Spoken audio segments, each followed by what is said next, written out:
From bad to worse, Tasmania's power price increases have ended up steeper than anyone imagined. The economic regulator today approved a massive hike of 26%. That's much higher than the increase that was being talked about in a draft report a few months back. Welfare groups, business and farmers have warned the hikes will hit hard. Pensioner Gloria Miller is already cutting back on her electricity usage. She only does washing once a week, only heats the room she's in and even thinks twice about putting on the kettle. I'm finding it very hard to make ends meet now, let alone the power just continuing to go up. In August, Tasmanians were told to expect a 15% power price hike over 3 years, but that didn't include inflation, so the real rise was going to be more like 20%. Now the economic regulator has finalised the figures and approved a 26% price rise. It'll be broken into roughly equal increases over 3 years, with the first to take effect just before Christmas. The government says average household bills will increase by $200 a year.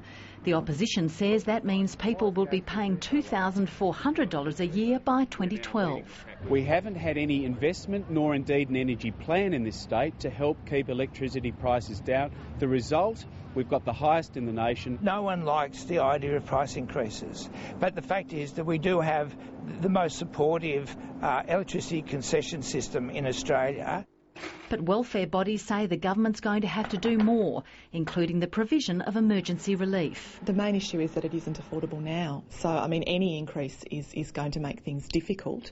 And so what we need the government to be doing is looking at a way to respond to that. That's really quite strategic and comprehensive. And it's not just householders struggling. For business, it's a double whammy. Most business won't be able to pass it on in a direct cost to their consumer, so they'll have to absorb that cost. The second side of it, of course, is that there'll be less income in the households for spending. In the farming sector, costs will also have to be absorbed, and there's little room to move. And that extra cost impost that we're looking at from this new report finding is just a significant burden that probably is going to force some people out of business. Aurora says it'll apply the increased charges evenly to both businesses and households.